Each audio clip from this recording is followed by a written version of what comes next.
Hello everyone. तो देखिए अभी हम लोग क्लास 9 के फिजिक्स को पढ़ रहे हैं जिसमें आपको चौथा चैप्टर पढ़ाया जा रहा है गुरुत्वाकर्षण यानी ग्रेविटेशन। और इसमें पिछले वीडियो में हम आपको बताए थे गैलीलियो गैलीली जो इटली के विद्वान थे उनके द्वारा जो गुरुत्वाकर्षण के बारे में जो बातें बताई गई थी, स्पेशली वो ऊपर से नीचे की ओर गिरती हुई वस्तुओं के गति के बारे में उन्होंने अध्ययन किया था और उसमें त्वरण की दिशा क्या होती है, किन बातों पर निर्भर करती है, उसको उन्होंने समझाया था। और उनके द्वारा बताई गई बात को प्रयोग द्वारा रॉबर्ट बॉयल साहब सत्यापित किए थे। अगर आप उस वीडियो को नहीं देखे हैं तो इस वीडियो के डिस्क्रिप्शन में उसका लिंक है, आप वहाँ से देख सकते हैं। और आज के क्लास में इस चैप्टर का सबसे इंपॉर्टेंट टॉपिक हम लोग पढ़ने जा रहे हैं और ये है गुरुत्वाकर्षण का सार्वत्रिक नियम यानी यूनिवर्सल लॉ ऑफ ग्रेविटेशन। इसके बारे में हम लोग समझने जा रहे हैं। तो अब ध्यान से समझिएगा कि न्यूटन साहब जो थे, जिनको फिजिक्स का फादर माना जाता है, सर आइजक न्यूटन को, न्यूटन साहब ने गुरुत्वाकर्षण के सार्वत्रिक नियम का प्रतिपादन किया जिसके अंतर्गत बताया गया कि उन्होंने कौन सी बात बताया गुरुत्वाकर्षण के सार्वत्रिक नियम के अंतर्गत। अब इसको आप सुनिएगा। देखिए स्पेशली हम लोग अभी तक ये चीज़ पढ़े रहते हैं कि कोई भी वस्तु पृथ्वी उसको अपनी ओर खींचती है। जिस बल द्वारा पृथ्वी किसी वस्तु को अपनी ओर खींचती है उसको गुरुत्वाकर्षण बल कहते हैं। बट बात ये नहीं है, समझिए न्यूटन साहब क्या कह रहे हैं। उनके द्वारा ये कहा गया कि भाई ब्रह्मांड का कोई भी वस्तु दूसरे वस्तु को अपनी ओर एक बल लगा के खींचती है, ठीक है। और वो जो बल होता है ना, उसी को हम गुरुत्वाकर्षण बल कहते हैं। और गुरुत्वाकर्षण बल का मान कितना होगा, माने कितना बल लगा के उसको अपनी ओर खींचेगी, इसी बात को बताने के लिए उन्होंने यूनिवर्सल लॉ दिया यानी सार्वत्रिक नियम का प्रतिपादन किया, ठीक है। तो आइए आपको समझाती है क्या है सार्वत्रिक नियम। यहाँ पे हम लिखे हैं न्यूटन ने गुरुत्वाकर्षण के सार्वत्रिक नियम का प्रतिपादन किया जिसके अंतर्गत बताया गया कि ब्रह्मांड का कोई भी वस्तु दूसरे वस्तु को एक बल द्वारा अपनी ओर आकर्षित करता है। और ये जो बल है ना, इसी बल को हम गुरुत्वाकर्षण बल कहते हैं। और इस बल का मान क्या होगा, इसी बात को उन्होंने इस नियम के सहायता से बताया है। तो वे कह रहे हैं क्या कि भाई ब्रह्मांड का कोई भी वस्तु दूसरे वस्तु को एक बल लगाकर अपनी ओर खींचेगी और वो जो बल है उस बल का मान दोनों वस्तुओं के द्रव्यमानों के गुणनफल के समानुपाती होता है। मेरे कहने का मतलब कि भाई ये जो ग्रेविटेशनल फोर्स लगा ना, उनके दोनों वस्तुओं के बीच में जो बल लगा ना, जो फोर्स लगा ना, ये किसके समानुपाती होगा, दोनों वस्तुओं के द्रव्यमानों के गुणनफल के समानुपाती होगा। और साथ ही साथ उनके बीच के दूरी के वर्ग का व्युत्क्रमानुपाती होता है।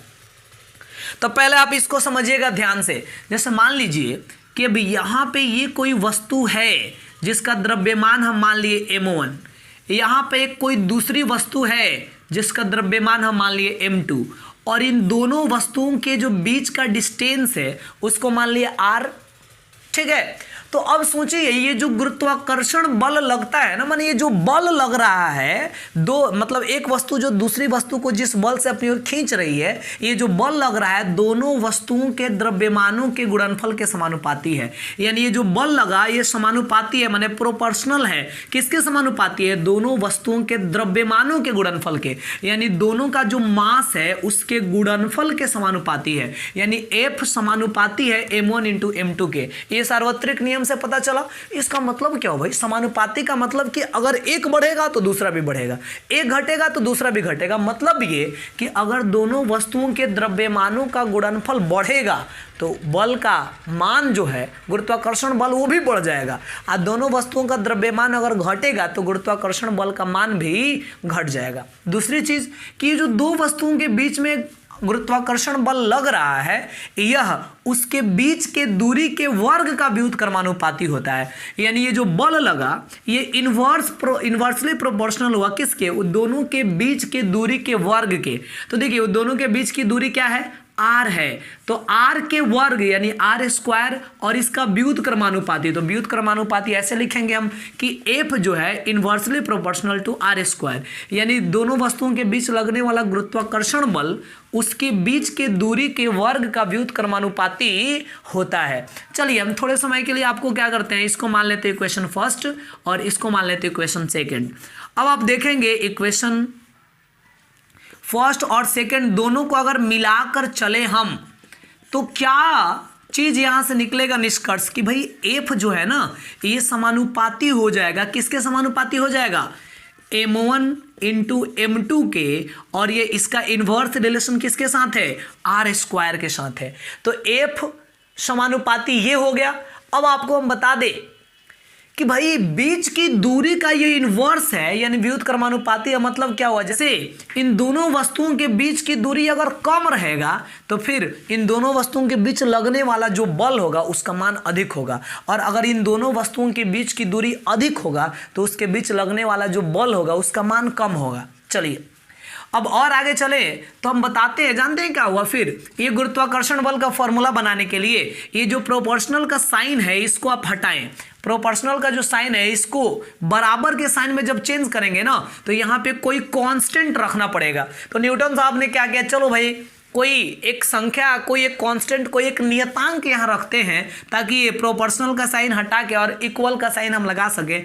तो एक नियतांक के रूप में, कांस्टेंट के रूप में इन्होंने कैपिटल जी का यूज किया। ठीक है, तो फॉर्मूला बन गया कैपिटल जी गुणे m1 गुणे m2 बटा आर स्क्वायर।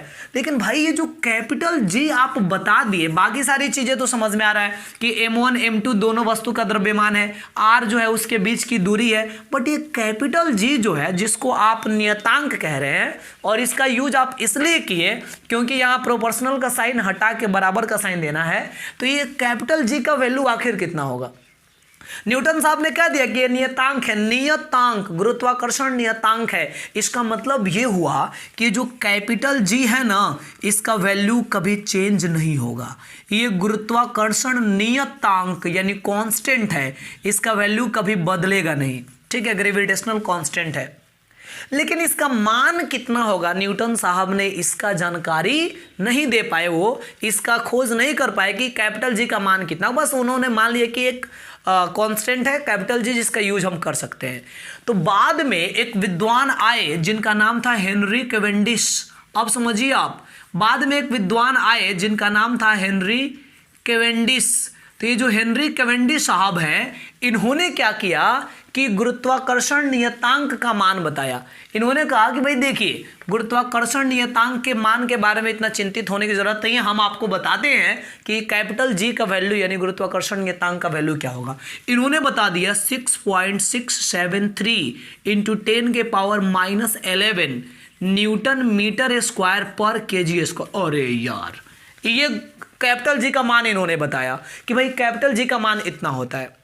चलिए, आपके मन में सवाल आ रहा होगा कि भाई ये तो चलो फिर भी ठीक है कि ये कोई नंबर इन्होंने दिया कि 6.673 इंटू 10 के पावर -11, बट ये जो लंबा चौड़ा आपको दिख रहा है इसका यूनिट जो दिख रहा है न्यूटन मीटर स्क्वायर पर केजी स्क्वायर, यार ये सब कहाँ से आया है, ये कैसे आया, तो इसको समझना है। तो आइए अब इसको समझाते हैं हम। अभी यहाँ पे हम फॉर्मूला आपको निकाल के बताए हैं। क्या है फॉर्मूला, कैपिटल जी गुणे m1 m2 बट्टा आर स्क्वायर, यही ग्रेविटेशनल फोर्स का फॉर्मूला, बल का फॉर्मूला है। तो अगर आप यहाँ से ये कांस्टेंट जो है ना, ये जो g है, इसका फॉर्मूला अगर आप निकालना चाहें तो क्या होगा, g is equal to f, और ये आर स्क्वायर डिवाइड में भाग में उधर जाएगा तो गुणा करेगा, और ये m1 गुणे m2 ऊपर गुणा कर रहा है, इधर आएगा तो डिवाइड करेगा, m1 इंटू m2 नीचे आ जाएगा। तो अब सोचिए, अगर g का SI मात्रक आप खोज रहे हैं कि भाई ये सार्वत्रिक नियतांक जो है, गुरुत्वाकर्षण नियतांक जो है,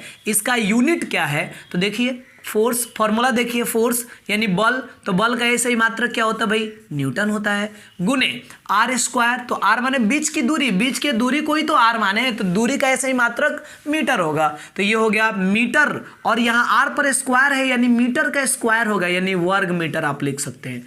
और बट्टा नीचे देखिए मीटर m1 गुणे m2 यानी पहला वस्तु का द्रव्यमान, दूसरा वस्तु का द्रव्यमान। तो द्रव्यमान जो होता है, मास जो होता है, उसका SI यूनिट होता है किलोग्राम, तो ये भी होगा किलोग्राम, और इनटू फिर ये क्या होगा, किलोग्राम होगा। तो देखिए क्या हो गया इसका SI मात्रक, इसका SI मात्रक हो गया newton into metre square, newton into metre square पर माने बट्टा, और केजी गुणे केजी यानी केजी स्क्वायर। तो इसलिए हेनरी कैवेंडिश साहब के अनुसार देखा जाए तो कैपिटल जी का वैल्यू होता है 6.673 इंटू 10 के पावर -11 न्यूटन मीटर स्क्वायर पर केजी स्क्वायर। चलिए इतनी बात तो सर समझ में आ गया, बट एक चीज हमें समझ में नहीं आया अभी तक कि भाई ब्रह्मांड का सारा वस्तु एक दूसरे को अपनी ओर आकर्षित करता है, बट हम तो देखते नहीं है। जैसे मान लीजिए कि मेरे हाथ में ये दो मार्कर है, ये दोनों मार्कर जो है एक दूसरे को अपनी ओर खींच रहा है, बट सोचिए कि अगर एक मार्कर को किसी एक स्थान पे, दूसरे मार्कर को किसी एक स्थान पे हम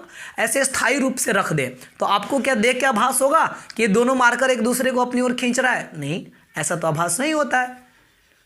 बट ऐसा वास्तव में होता है। कैसे होगा ऐसे? अब ये समझिए आप। जैसे मान लीजिए कि अब ये दो मार्कर मेरे हाथ में है, अगर ये दोनों एक दूसरे से कुछ दूरी पर हम स्थायी रख दें और हम कहें कि भाई न्यूटन साहब का नियम तो कहता है कि ब्रह्मांड का कोई भी वस्तु एक दूसरे को अपनी ओर आकर्षित करता है, बट दोनों को स्थायी अगर एक जगह पर रख दे तो आपको लगता है क्या कि ये दोनों वस्तु एक दूसरे को अपनी ओर आकर्षित कर रहा है? नहीं, ऐसा तो कभी महसूस नहीं होता भाई हमें। लेकिन न्यूटन साहब तो कह रहे हैं कि आकर्षित करता है, बट फिर महसूस क्यों नहीं होता? हम आपको बता रहे हैं क्यों नहीं महसूस होता।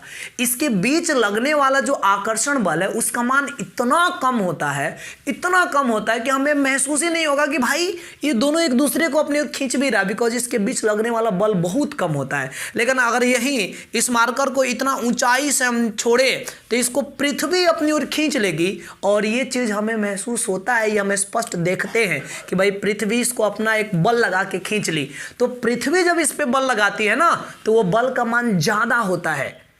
और ये ऐसा क्यों होता है? क्योंकि गुरुत्वाकर्षण बल का मान जो होता है द्रव्यमान के गुणनफल के समानुपाती होता है। तो सोचिए पृथ्वी जब इस पे बल लगाएगी तो पृथ्वी का द्रव्यमान तो बहुत ज्यादा है ना, तो द्रव्यमान बढ़ गया तो बल का भी मान बढ़ जाएगा और पृथ्वी ज्यादा बल लगा के खींचेगी और ये आसानी से पृथ्वी की ओर आकर्षित हो जाएगा। और बल्कि अगर देखा जाए तो ये दोनों मार्कर, इसका वजन कितना है? बहुत कम है, और दोनों का द्रव्यमान जब कम है तो इसलिए इसके बीच में बल भी कम लगेगा। और आपको हम दिखा देते हैं कि ये बल आखिर कितना कम होता है कि हमें उस बल का आभास नहीं होता। इस चीज को हम आपको यहीं पे अभी जो है समझा देते हैं।